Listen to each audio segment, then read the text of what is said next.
प्रजापति है। मैं कक्षा 10 की छात्रा हूँ। मेरे विद्यालय का नाम राजकीय हाई स्कूल रतनपुर बनागांव वाराणसी है और मैं विकसित भारत के अंतर्गत एक प्रोजेक्ट तैयार की हूँ। मेरे प्रोजेक्ट का नाम है आत्मनिर्भर भारत की स्मृति।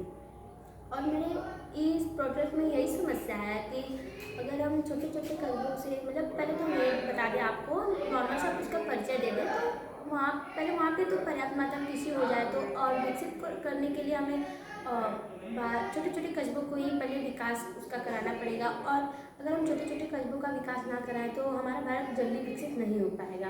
जैसे कि प्रधानमंत्री नरेंद्र मोदी जी के द्वारा कहा गया था कि हमारा भारत 2047 तक पूर्ण रूप से विकसित हो जाएगा।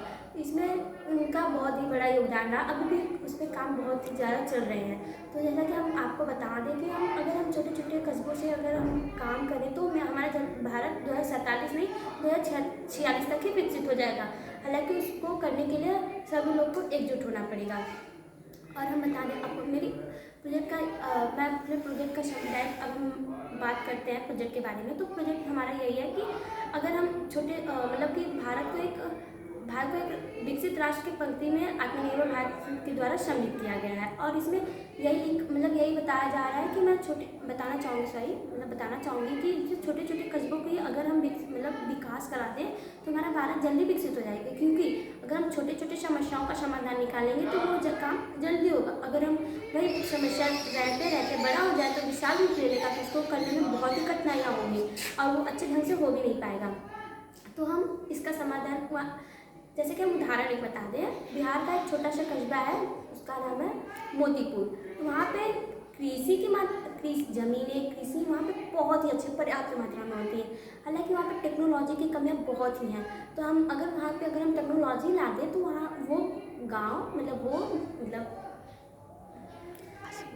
वो कस्बा अच्छे से विकसित हो जाएगा। तो हमारा समाधान ये है कि वहाँ पे पहले हम शिल्पकला और छोटी छोटी कंपनियाँ और जैसे जो ऑनलाइन सिस्टम हो चुके हैं तो वो वहाँ पे हम पहले मैनेज करेंगे। और अगर हम जैसे ऑनलाइन आप लोग जानते हैं जैसा कि ऑनलाइन सिस्टम आज के हर एक कोई भी छोटा से छोटा काम हो उसमें ऑनलाइन सिस्टम ज़रूरी होता है। और अपना भारत इसी की वजह से ज़्यादा ही विकसित हो चुका है। और ऑनलाइन सिस्टम के लिए हम पहले वहाँ पे ऑनलाइन और बहुत सारे शिल्पकला और बहुत से उद्योग का स्थापना करेंगे। पार्सल वगैरह जो हम फ्लिपकार्ट से मंगाते हैं जिससे कि ऑनलाइन के अंतर्गत आता है।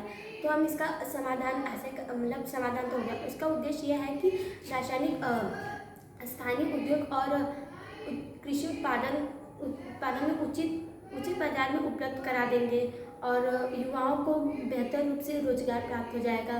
डिजिटल और तकनीकी की सहायता से वहाँ मोतीपुर बहुत ही अच्छा स्वावलंबी बन जाएगा। और यही सब है। और फिर मैं इसका लाभ बता दूँ तो कृषि और उद्योग वहाँ की बेहतरीन आय हो जाएगी। महिलाओं और युवाओं के लिए बहुत बढ़िया रोजगार प्राप्त हो जाएगा। वहाँ पे स्थानीय पहचान भी वहाँ के हो जाएंगे। देश को स्वदेशी उत्पादनों से सप्लाई भी वहाँ की सब जो सप्लाई होंगी वहाँ पे मजबूत हो जाएंगी। और मोतीपुर आर्थिक रूप से विकासशील हो जाएगा। और हम इसका निष्कर्ष बताना चाहेंगे। निष्कर्ष यही है कि जैसे कि